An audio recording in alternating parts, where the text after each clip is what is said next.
Welcome to another edition of Trail Runner Nation. My name is Don Freeman.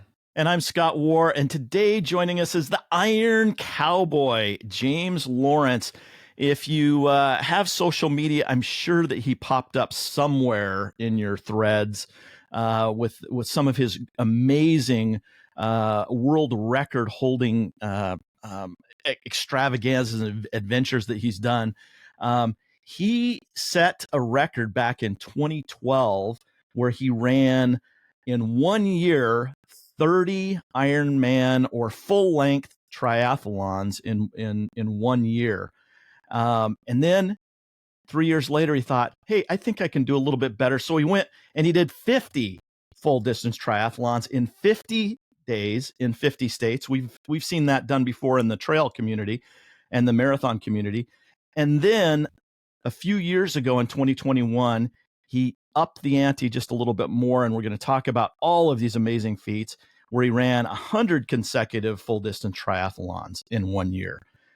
He has a background in coaching, has a passion for helping others redefine their limits, and we're going to tap into his brain today. He's a devoted husband and father of 5, and he combines his feats of endurance with a commitment to his family and empowering others. Now, James, your first triathlon, there's an interesting story in the upcoming book, and we're going to talk about the details of that upcoming book. But you talked about your first triathlon and how difficult that was. Can you kind of tell us a little bit about what happened and maybe a little bit about this imposter syndrome that you felt you had that first time? Yeah, and first I want to clarify in the very humbling list of accolades you said 100 Ironmans in a year. It was 100 Ironmans in 100 days. Yes. I meant consecutive days. Consecutive days. Yeah. There's a big difference there because there's no sleep. Yeah, there was a small detail that I just wanted to help clarify, just in case someone picked up on that. It's hard enough. It's hard enough, James. Why would I leave that out? Right. Exactly. Man. So are you talking about the kind of my first run I did that was pushed by my wife? You mentioned in the book where you got kicked in the face in the swim. Oh, there. Okay, yeah. So I'm actually going to back up a little bit, and because people for some reason and it's today's world, it's social media and everything. They gravitate to a headline or a soundbite, and then they make assumptions. And people started to see the headlines that we were creating in terms of the records and Guinness Book things, and then these big challenges. And they just assumed, dude, boy is different. He's got some genetic gifts, and I can't do what he did. And so I kind of want to squash that right at the beginning that, trust me, fam, I'm just like you, and you're just like me. I had every genetic test done because after the 50, I was like, dude, maybe I am different. Maybe I am special. Maybe I do have these gifts, and I kind of went down that rabbit hole. And then I joke from stage, I get to speak around the world now. It's just such a blessing. And I joke that once after I did all those tests, they sent this big manila envelope to my home. And what I did is I gathered all my kids, my 5 kids, and I sat them down. And I said, get ready. I'm about to tell you the gift I gave you at birth. You're welcome. And I open this thing up, and I pull out the results, and in big, bold red letters across the top, it says, you're an average white Canadian. And what I learned from all of that is I don't have a single genetic gift or advantage to be able to do these things. And it's a lot what we talk about in the new book. And it's those foundational pieces over a long period of time of showing up and being consistent and being disciplined and making certain sacrifices that allows you to create those headlines.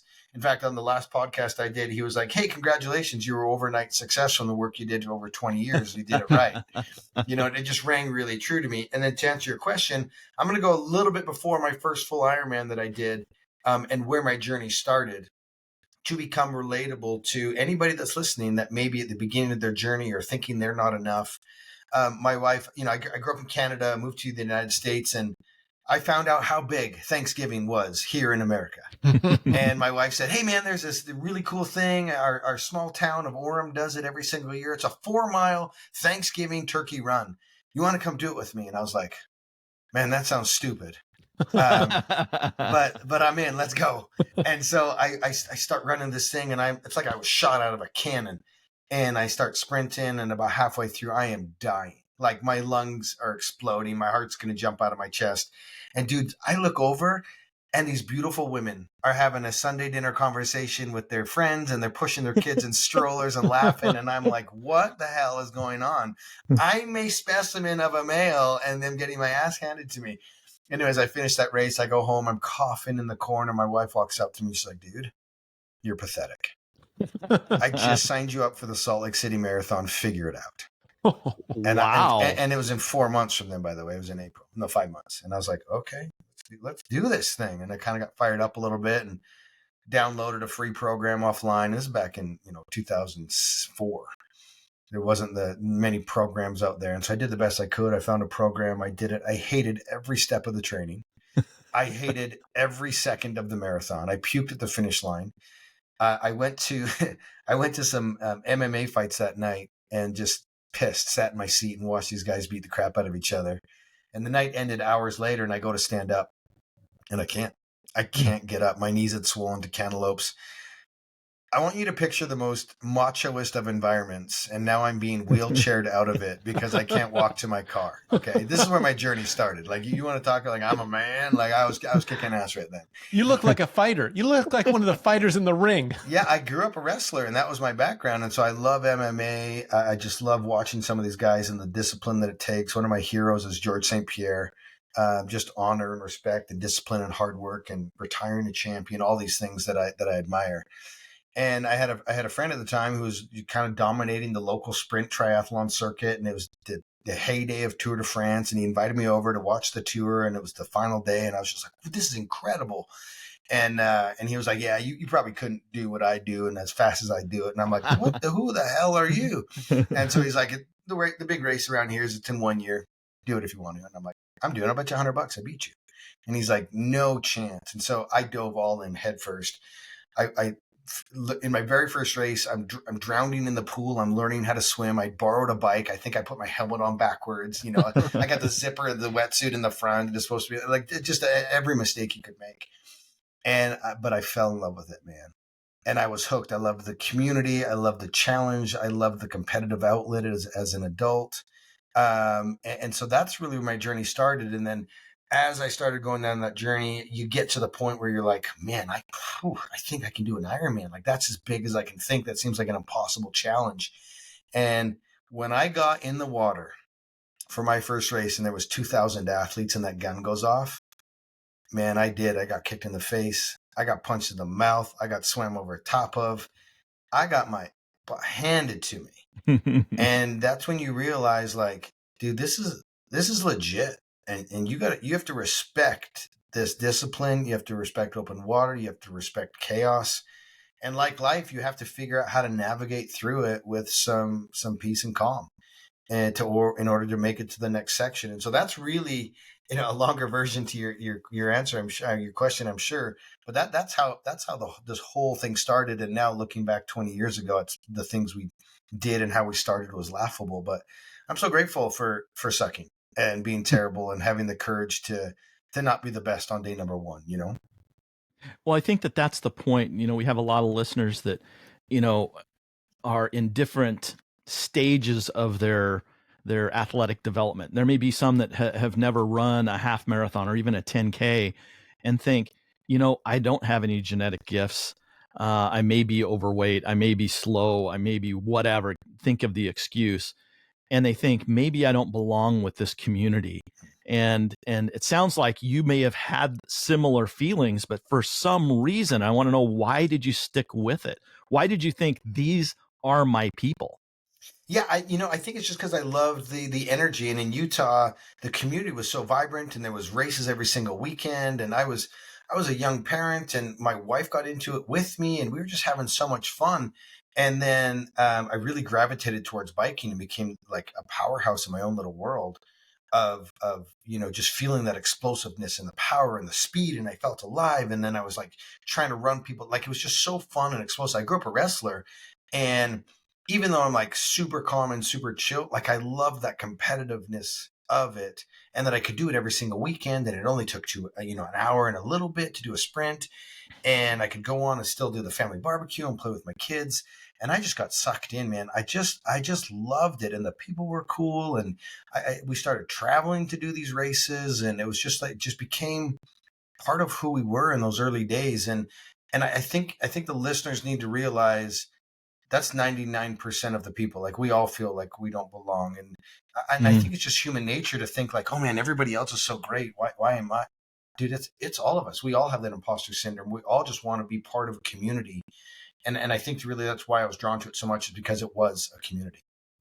Boy, I like the way you've opened this up, and it brought me right into the discussion, because we all have that sense. And whether it's at the time that you sign up for the race, in the middle of the race, or just in reflection, there's a lot learned out there.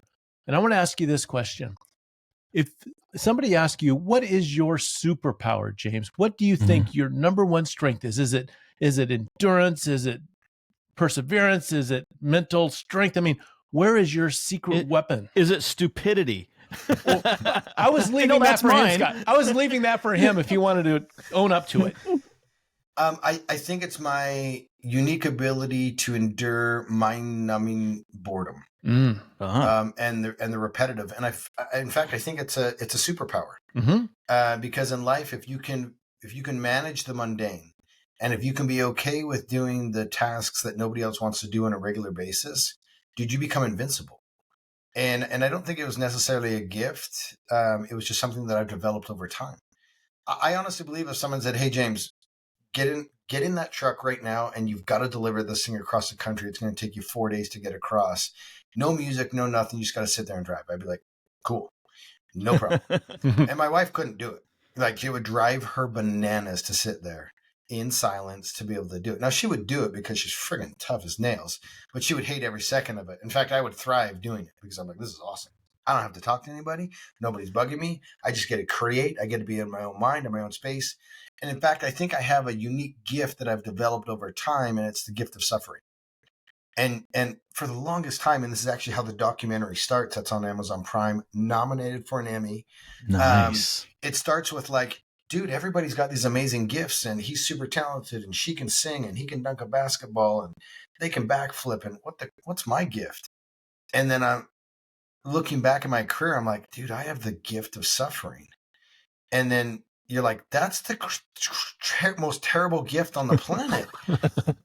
But what I've realized, and why we called the book Iron Hope, is our team and my ability to suffer intentionally has given people hope on their journey to deal with the things they didn't ask for and they're suffering through. Great example right now, the fires in LA that's ripping and lives apart and massive destruction. You have to have hope through that. You have to have the ability to hunker down and problem solve and deal with tragedy and adversity and all these things.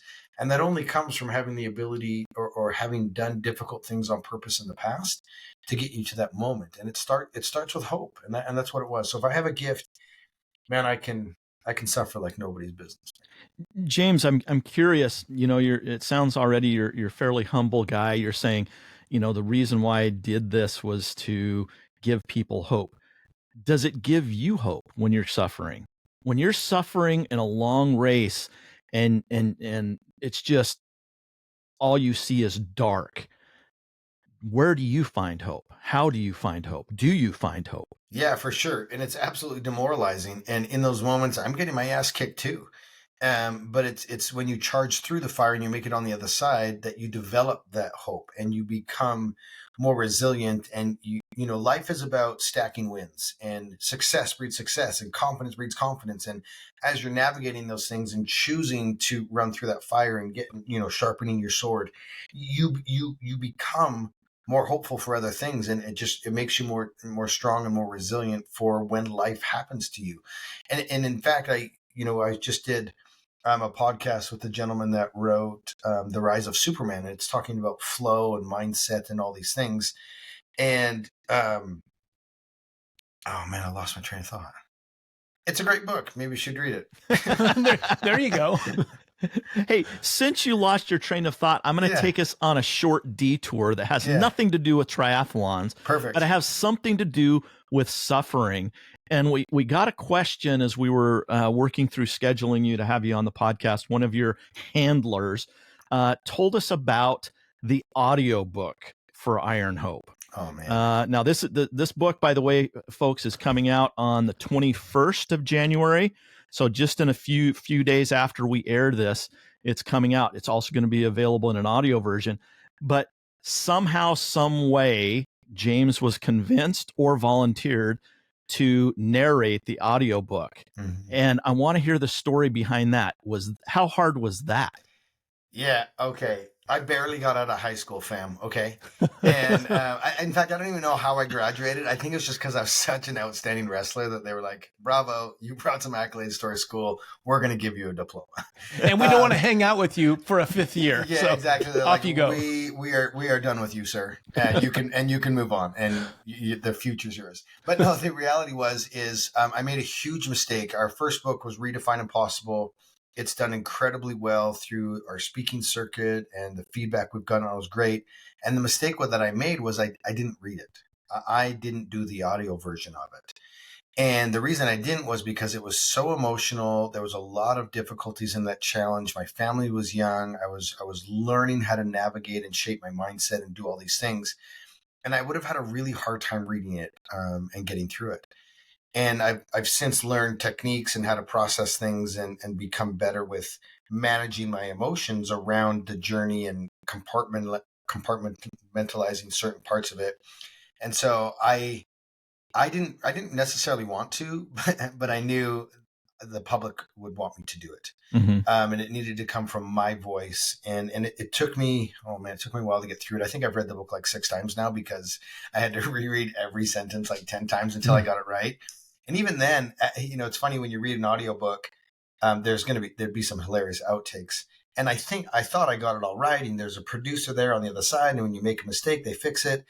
And then they were like, okay, now we're going to have a third party listen to it. And then they're going to come back with a sheet of all the things, the mistakes, and we have to re-record them.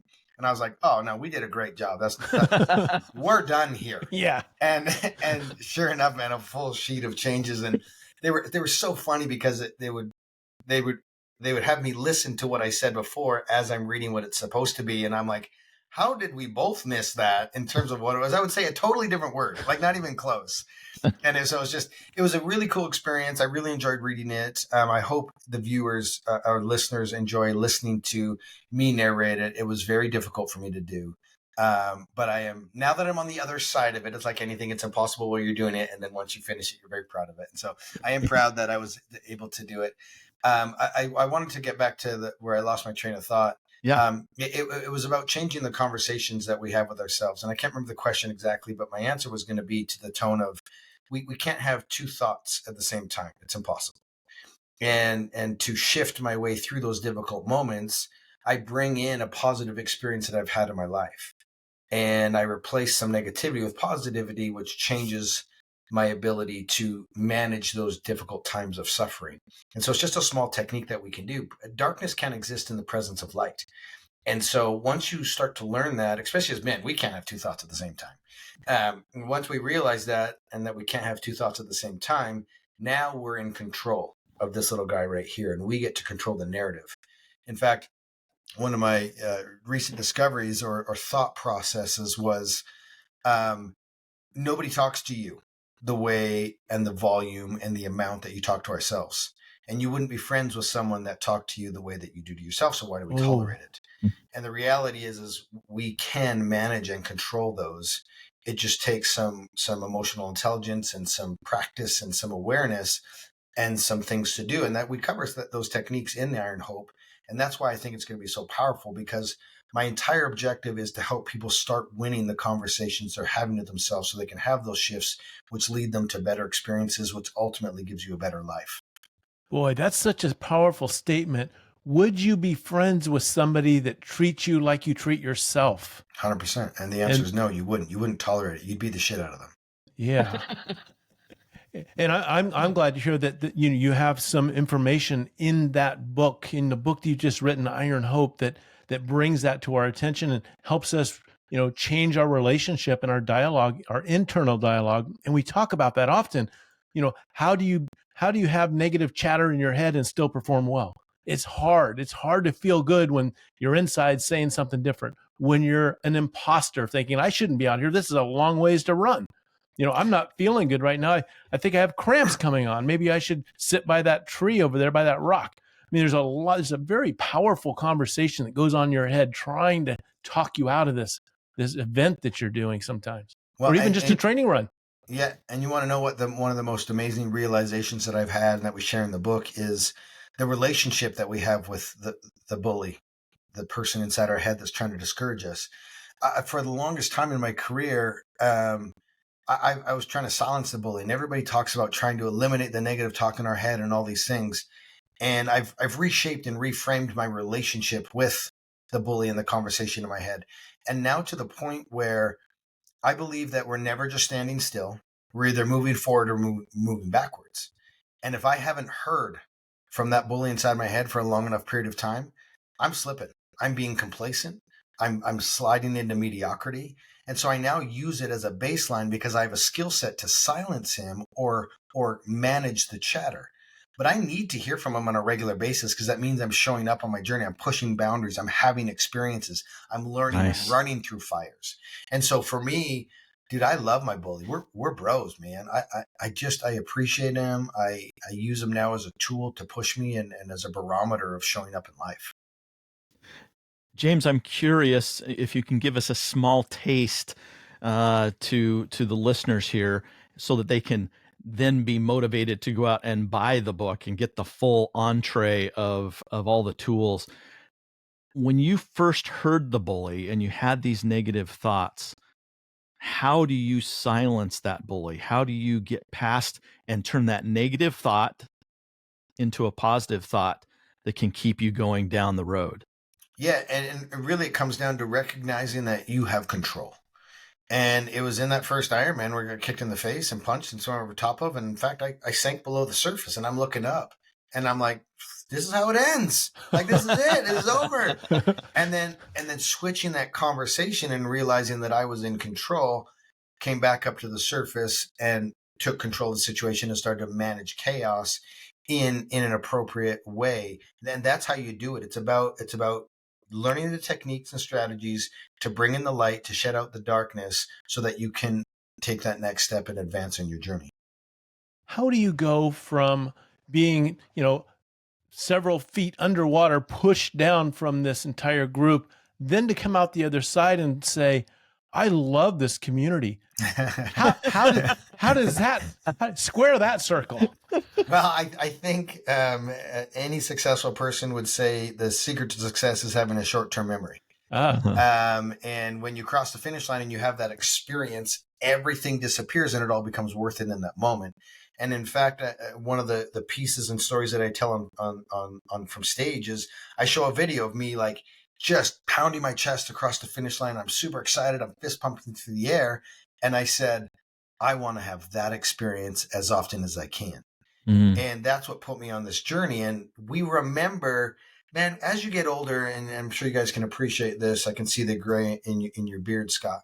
That, as we age, we're no longer necessarily looking for these life-changing experiences. We kind of shift to memories in the past. And I'm sure you're starting to recognize that you're not remembering a lot of the bad times, mm-hmm. that you're remembering the highlights and the moments and the embraces and the experiences that brought joy and fulfillment to our lives. And so, Don, to answer your question, like when I crossed the finish line of that Ironman, I didn't even remember that I almost drowned and died. Mm-hmm. Like it's not how we're wired as humans. If that was the case, women would only ever have one child. Right. Like they would never, ever do that. And so I think a short-term memory is a gift, and sometimes being a little bit naive about what's coming and what's next is a gift and a blessing. Mm-hmm. You reminded me, James, of a book that Don and I both read, and that we did I think a series of podcasts on, called The Power of Moments. And it kind of talks about the psychology of, in the arc of a day or the arc of a triathlon, what do you actually remember? Yeah. And it's just a powerful, powerful book. So thank you for that.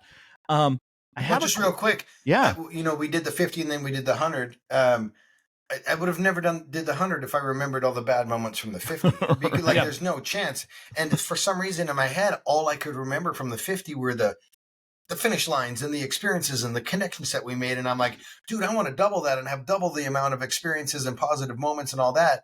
And then just went through pure hell. Like, I think, man, if we didn't have that short-term memory and it wasn't about moments, dude, life wouldn't be worth living, because we would just be we'd be living in a state of fear and fight or flight our entire lives. It's just like, we're not cavemen anymore. We live in a very different time. And so I think that short-term memory, like I said, it's a gift. And I love that concept of moments. When you say moments, I can't not think about, well, my personal moments, but witnessing so many moments. Scott and I have had the opportunity to announce at the race, at the end of the long run, and seeing the people run through, and some of them with a tear, that some of the toughest people that just finished this race, and just emotional seeing the finish line, and all the endorphins and enkephalon, everything coursing through their bloodstream, that just releases all of that moment that you describe, making a tear come out and forgetting everything behind you and just feeling accomplishment. That is a unique human experience that if you don't do it, you don't get it. So it's nice to get out there and capture it. Yeah. And if you watch the documentary that's on Prime right now, I have that moment when I'm 100 meters, if not less, from the finish line of the 100th one. And I've got the wingman left and right. I've got my family there. And I literally, like, face in palms, buckle over, and just like burst into tears. I have that moment of like exhale and euphoria. And then I stand up and I sprint across the finish line. And so it's exactly what you were describing. And man, it's kind of something I wish that everybody would experience, because it's so soul shaping and creates, who we become because of these experiences. And you don't have to be the first one across the finish line to get it. In fact, you probably, find it at the end of the race, where people have persevered and tried and struggled and been out there twice as long as the person that ran through first to get there. It's very personal, it's very real, and that makes that person that went through that and captured that the true champion of the day. You want to have an experience at any race, come watch the last 10 finishers that are on the cusp of not making the cutoff. Yeah. You want to feel emotion, you want to feel passion, you want to watch accomplishment, you want to watch someone like break through and have a victory after they've been at battle for like hours or days. Like, go watch the last 10 finishers of any race. Yeah. So good. Yes. I love it. One of there's a lot of themes in the book, and there's a lot of yin and yangs in the book. And one thing that captured me was another adventure you had where you biked to the top of Mount Kilimanjaro. Yeah. And you talk about shifting your mindset from being a victim to gratitude. Can you talk about that experience and how that mindset shift changed? Yeah. And so the moment this happened was I was like grinding and suffering, and I couldn't figure out or find the reason why I was doing this. And I was just in so much pain. And the higher I got, the less oxygen there was. And I was like, this is stupid. And I made it to base camp, 12,500 feet. And I came across a group of veterans they had summited. They were on their way back down. They were super proud. They were celebrating. They were telling stories, describing the view. And for some reason, this dumbass me, I started to complain to them about how bad my legs hurt. And you can only imagine the emotion I had when I looked down and I realized she only had one leg. And in life, we have no idea when something's going to be taken away from us. And to not appreciate every moment and every instance, and regardless of good or bad or sad or happy or whatever it is, to appreciate just the moment, I think we're doing a massive disservice to ourselves. And I made a commitment right there, that moment, no matter how difficult or steep or bouldery or whatever life threw at me, I was going to do it with a sense of gratitude, a smile on my face. And sometimes that's really hard to do. And I made it to the summit. And I'm standing there 20,000 feet looking over all of Africa. And I'm just like mind blown. And I thought back to those same veterans. The other dude in that group was completely blind. His eyesight was taken to battle. He couldn't see what I was seeing, yet he was choosing to be so happy because he was alive and having experiences. And so I've just every moment since then has been a gift. And I wake up every single day with a sense of gratitude. And I legit utter the words, I get to do it one more time today. You know, I think that helps with the discipline that you talk about in the book. You know, the morning you get up at 4:30 in the morning and you don't want to go out in the cold and the snow to get the training in. And if you think of the gratitude, I think that helps with discipline. I want to bring another quick story in, and there's a video on YouTube that you can go watch. I think it's like 15 minutes that highlights your attitude and gratitude for what you're doing. And it was when you were attempting to do the most triathlons in 1 year, 30 marathons in triathlons in 1 year. And on the 27th, you had a special experience. Can you talk about what you did on the 27th? Yeah. Looking back at my entire career, day 27 of 30, I'm going to say it's one of the top 3, if not number 1 for me. And it was a day where I had an opportunity to pull a boy with cerebral palsy. His name is Dayton. He lives in Arizona. And I saw a video on YouTube where he was being pulled through a mini triathlon by his friend, 12 years old. And I was like, man, I wonder if this kid wants to become an Ironman. Could we do it together? And I called up his mom, and she was like, oh my gosh, when Dayton's doing a triathlon, he can feel the wind in his face. He feels alive. And she was like, let's figure it out. And race 27 of 30, we tried to figure it out, and we had a very crazy emotional day with ups and downs. And I would I maybe link the video in the show notes or something, but it was a very emotional day. And that's actually where the saying came from that I get to, because I kept looking back as I was just grinding on the bike, and Dayton's cart broke, and there were so many things that happened. It took us hours. It was a 10.5-hour bike ride. And I looked back and I thought to myself, Dayton can't ride a bike, and I get to ride my bike today. And then deep into the marathon where we were struggling, and in the middle of Lake Havasu, Arizona, they brought in the London Bridge.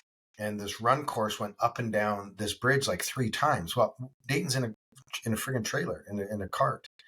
And so every time we had to pull him out, we had to carry him up and over the bridge and put him back in and then start running again. And as this became grueling, we were facing not making the cutoff. And I just kept saying, Dayton can't run. And I get to run today. I get to run tonight. And we crossed that finish line. And I can't tell you how much it impacted me and changed my life. And it's literally my most favorite story that I get to tell from stages. And that's the moment when I wake up every single day after that and say, I get to do it one more time today. Because I truly have no idea when something's going to be taken away from me, or a fire is going to destroy my life and burn all my possessions and take many lives. Like, we just don't know from one day to the next when it's our last, and when our time here on earth is over, and every moment is truly a gift. And that's, again, the reason for the book. We want to give people hope and encourage people to have experiences and shift to that mindset of gratitude, and the fact that, man, despite limitations and difficulties, and because life's not easy, I get it. We're all dealing with different things in different capacity, and anxiety and depression and hardship and all of it. It's affecting us all in different ways, and it's how we framework it, and it's how we show up, and it's how we navigate it. It's how much hope we have. And that's why I'm so proud of this book, and we want to put it in as many hands as we can. We have a saying in the ultra community that ultra marathons are 90% mental and the rest is in your head. In Iron Hope, is it a training plan on how you can prepare yourself physically, or is it more a mental book on how you can attain great things by changing your mind? Yeah, there's definitely no physical training plans or anything in there. And so I think it's more of a roadmap for, how how we thought process and how we interact and what community means and family and friendship and experiences. I think it's all of that. I think it's very prescriptive. It's storytelling, but it's prescriptive, and there's a lot of great takeaways and how to apply to your lives. I've just seen so many people lose conversations with themselves, and there's some framework in there to help you navigate through those moments and tricks to help in the moments of despair, how to turn that page and how to have glimmer of hope, how to stop catastrophizing, and really find peace in your life, find joy so that you can be present, be in the moment, and experience life as it's happening around you. I've said it before, but I would love to discuss it in this context, in this conversation, that if you really want to find out who you are, then do something hard, because you're going to have to look inside. You're going to have to figure out who you are and what you have, and you're going to apply yourself to the end of that task or that mission or that race or whatever you have. But if you wanted to learn who you are and what's your potential and how tough you are inside and what adversity you can overcome, go out and do something hard, because you're going to get a chance to meet you. And if you shelter yourself from anything difficult or hard and avoid anything that's going to challenge you or challenge your ego, you may never learn how special that gift you have of mental toughness, of that human trait of just, being a persevering adversity. And that's why I say that. Yeah, I think one of the hardest things to do as a parent, but one of the greatest things you can do as a parent, and we have 5 children, is to watch them struggle, is to not run to their aid, is to, just, we want to answer every question for them, but it's the most important thing to watch them navigate. And it's our job to help them ask the right questions, to allow them to be inquisitive, it's so hard, especially with daughters, but to watch them stumble and fall and figure it out. It's that same concept of you as an adult, you have to intentionally go through hard things. When you're younger, you're trying to learn how to be an adult and figure out life and get all these things and learn all the skill sets that we need. Excuse me.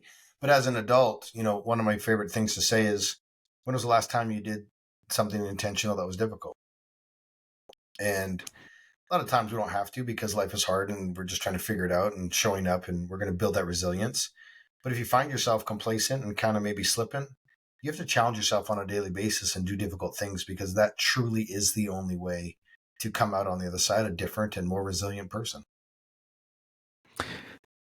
James, there's so many great accomplishments you've had, from, being an outstanding wrestler in high school to all of these amazing records that you've set, writing books, narrating books. Have you ever failed? I failed a lot. Talk to us about failure. I'm going to say this one thing. Excuse me. I got a frog in my throat. I failed a lot, and at the same time, I've never failed. And you're like, well, how's that possible? Well, I've learned from my failures. And failures in life remain a failure if you choose to allow that to define you. And then you start to associate yourself as a failure, and then you become a victim. And so it's this like really dangerous path that we go down. And eliminating a failure and learning from it doesn't mean going and doing the exact same thing and erasing it. Now, for me, it could be, look, I failed at Leadville 100 last year, and I just pulled out of the lottery. I'm going back, and I'm going to erase that failure. To me, it would remain a failure if I never went back and never erased that exact thing. But you can make mistakes in your life, learn the lessons that you need to learn from it, pull from it, draw on it, become more powerful, and then apply it in a different area of your life. Now I believe you're no longer a failure because you've pulled something from it and you become a better person. And so my answer to that is, man, I failed a ton. My answer to that is, dude, I've never failed. I've only learned. That's really, really good. I'm curious. I remember when I finished my first 50 miler, and the whole goal was eventually to run 100 miles. And after I finished my first 50 miler and I sat on the curb and melted into a puddle of pain and blisters, I thought, there is no way that I could turn around and run back to the start of that race. There's no way I can run 100 miles. Oh. You ran or you performed in 50 full length triathlons. And then your next goal was to go and do 100. I want to know, what kind of lessons did you learn prior to making that commitment? And what did you learn in the 100 consecutive that you didn't in the 50? So 2-part question. I know that's difficult. Yeah. Don likes to point out I do multiple questions, but remember, man, we can't think of two things at the same time. What was the question? Just make up an answer. Yeah, just tell us a story, James. That's all we're looking for. Okay, now I really have forgot. Frame it again. So the difference between 50 and 100. Yep. Why did you think after doing 50 you could do 100? That's good. That's good. Why? And then I'll come back with the follow-up question after that. Perfect. We talked about it a little bit. It's the short-term memory. Enough time had passed that I had forgotten how bad the 50 really was, and I was only remembering the good things. And then 2, it showcases the power of our mind. We train a lot of athletes, and I'll have athletes that say, hey, I just did a half marathon. I struggled to get through 13 miles, but I really want to accomplish a marathon. Can we do the training? And I was like, yes, 100%. And we do the work. And then our mindset shifts to the full distance of 26.2. And if you've ever watched anybody go through this process, at mile 13, if you don't bring it to their attention, they feel like $1 million.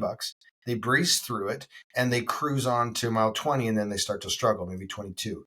And so what changed? Nothing. The finish line and where they believed their finish line was, their perception of it changed.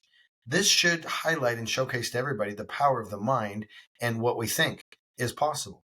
I had the goal been 150, I would have been able to do 150. But our brains are so powerful; they protect us right up into the moment of where we conceive the goal to be, and then it lets us go. And that's why we have to be so very careful and intentional about what we do and how we approach it. And the problem that I'm seeing with this generation, with social media and comparison, is everybody's sitting around, looking around and going and comparing themselves against the current standard of excellence. Mm. And what they're doing is they're limiting themselves as to actually what's possible. And here's an interesting story. When I went to break the world record for the most Ironmans in a year, sanctioned events around the world, I looked at Guinness and it was 20 Ironmans held by a guy in Belgium. And I looked at my ability and my thought process and what I believed was possible. And I made this announcement and I said, I'm going to do 30 Ironmans through 11 countries. And they said, if you just did 21, it would be a new world record. And I said, and that's the problem, because I don't believe that 21 is what I'm capable of, despite it being a world record. I'm not trying to break a world record.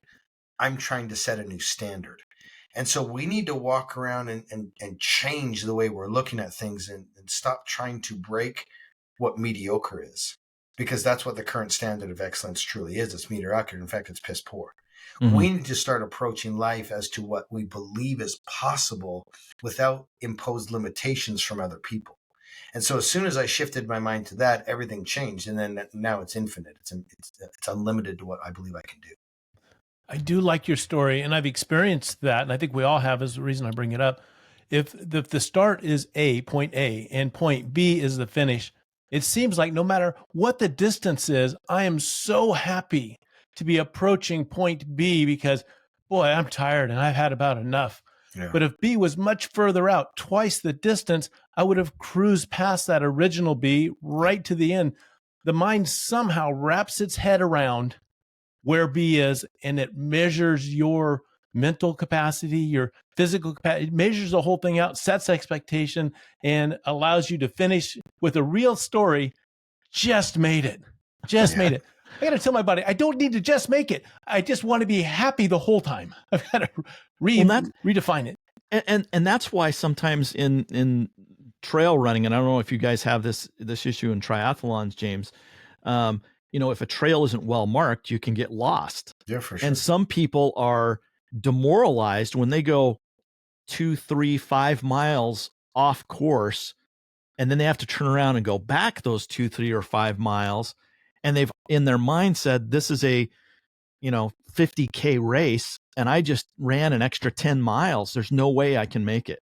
Yeah. And I think that'll break individuals mentally. Yeah. And that's why you just have to, again, being present in a race is so important, and you have to prepare the best you can. And the day of, regardless of what happens, becomes this victory lap. And it can end up being a little more, can end up being a little less, especially in trail running. You get off course. We did this race in Fiji. It's on Amazon Prime. It's called The World's Toughest Race. And it was map and compass, navigation, rappelling, and kayaking, all these things. And you could choose any path you wanted to get from point A to point B. And sometimes it was just more challenging but shorter. Sometimes you took the wrong way, and now you're pushing. You were supposed to be riding your bike, and now you're pushing it through clay, and so I think it's all about frameworking expectations in our heads.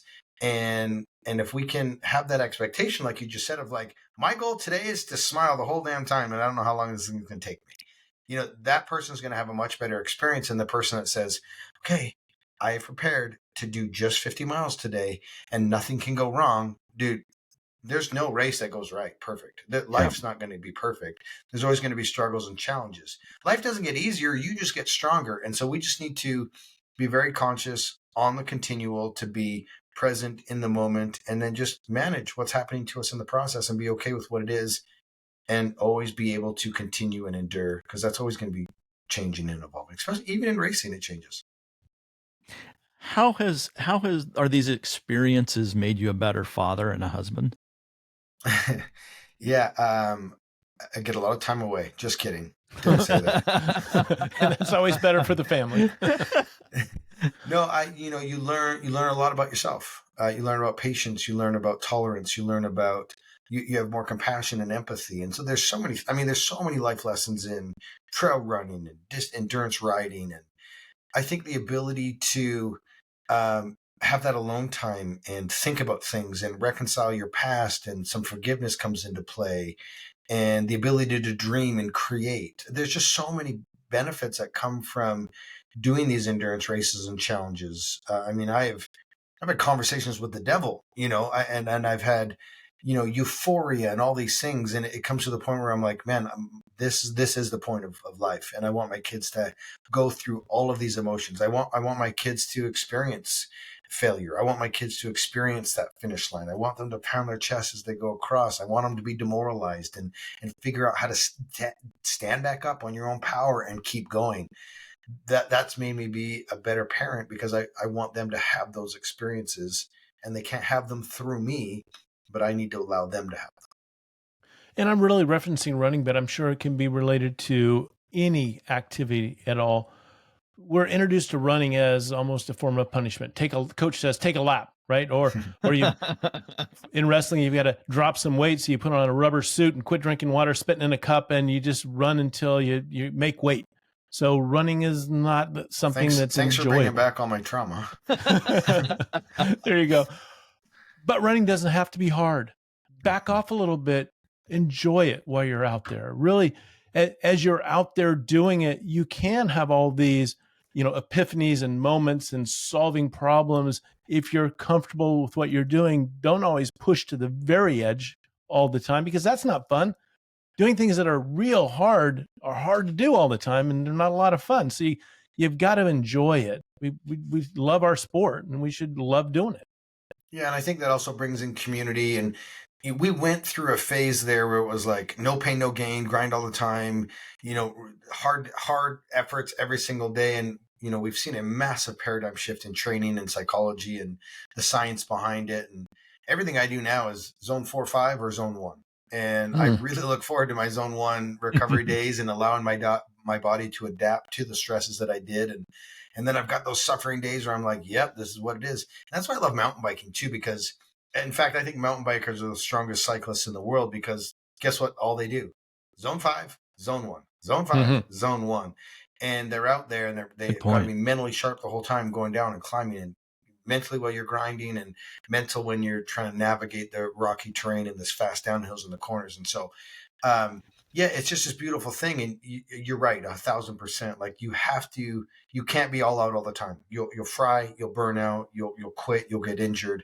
And so those moments of community, and some of the best fitness gains I've ever gotten is hope my wife's not listening, but slow ass bike rides with my wife, because it forced me to go slower, but it was one of the best things for my training process, and allowed us to connect, and it really allowed my body to adapt to those harder sessions. And it's just a real gift all around to be able to have those moments. And like you said, take sometimes a slower road. It allows you to dream and enjoy it. And the purpose of this is to not suffer all the time. It's to have those enjoyment and those experiences with other people. As you mentioned that, riding with your wife and going slower, it's really something to think about. Where is my strength or my superpower? Is it my cardio that I've gathered through training, or is it my relationship and family and companions and friends that give me that strength? I mean, because you can pull from either spot when things are hard. You reach back and say, I have the endurance, I've done the work. Or you reach out and you think about, man, I'm a lucky guy. I have gratitude. I have these people that love me. And that's a form of strength too. And maybe something that can't be measured but very, very important. I'm going to jump in here quick, James, because that was right down the same line I was going to talk about. And Don, you probably noticed it as the listeners did too. When James was talking through this whole episode, there was not a lot of, I did this, I did that. It was, and when we did this accomplishment, and when we did this, I want you to talk about a little bit, James, about your wingmen and your team, your the power of team. Ironman is a very individual sport. You're not tag teaming on the bike ride. It's a very individual effort. But talk to me about how important that team is. Yeah, and I'm going to take a significant amount of hate, but it's the reason I don't respect David Goggins.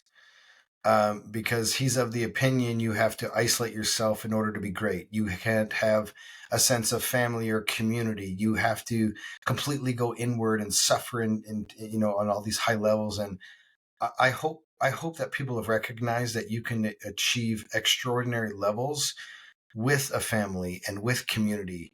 I will shout from the rooftops that there's no success that is ever accomplished on our own. And I couldn't have done it without the wingman. I could not have done it without Sonny. I couldn't have done it without drawing the motivation and inspiration and passion from my children.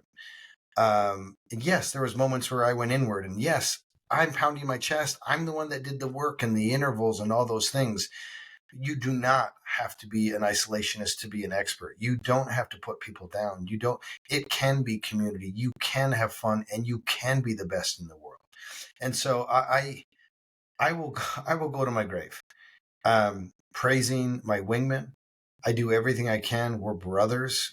We do everything together. They're my training partners. They're my business partners. It's funny in that when I crashed on day 59 in the 100 and I was knocked unconscious, you want to know what Aaron said to me? He's the wingman that did all the bike rides with me. You want to know what that man said? What? I'm so sorry. That should have been me. Wow. And I was like, no, man, that's not on you. That's not your job. And that wasn't your fault. And those are the kind of people that you put around you. And that's, dude, the purpose of life isn't is not to get to the mountaintop and pound your chest and say, I did that. It's how many people can I bring to the mountaintop with me? And I think that's where he and I just don't align.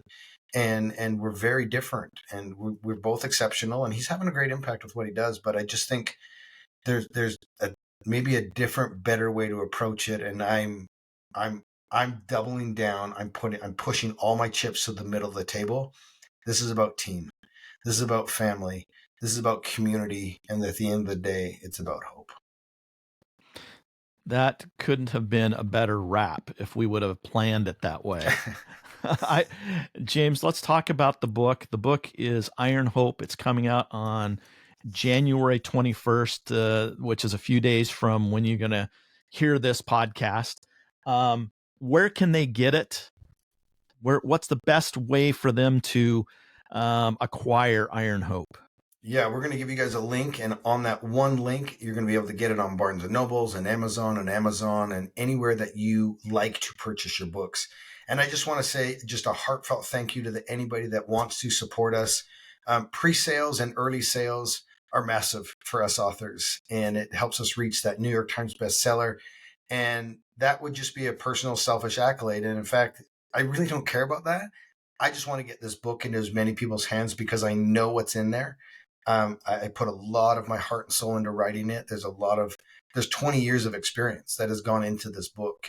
And I honestly, from the bottom of my heart, believe it'll help a lot of people navigate, one, those conversations they're having with themselves and life itself. And I don't proclaim to know everything. I'm still learning. I'm still trying to chase down the ultimate version of who I am. But I know this book can help people. And I'm extremely grateful for you, Don, and you, Scott, for allowing me to share our just family's humble journey with you. And we hope we can continue to have the impact. I think back to the beginning of this podcast and where you had said, gather around, family, your 5 children. I'm going to open this envelope and I'm going to pull out this document and you're going to see what I've gifted you with. And as you pulled it out, and what did it say? You're an average white Canadian.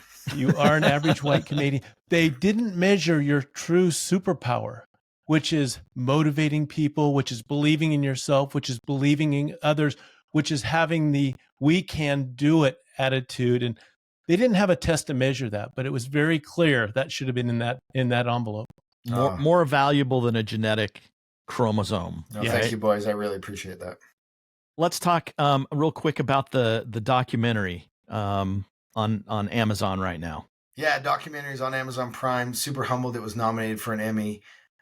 Just really showcases the actual journey, the 100 days, the little bit of a lead up to it, but just getting behind the scenes of what's going on. And again, that teamwork element that we just talked about it. And it showcases the emotion and the community that came out. I gave all the footage to the producer and the post-production team. And I said, look, this is your job. You got to bring out hope. You got to show grit and toughness. You got to have a sense of community and family, and you can't make me look like an idiot. And they managed to pull all of them off, but that last one. Good.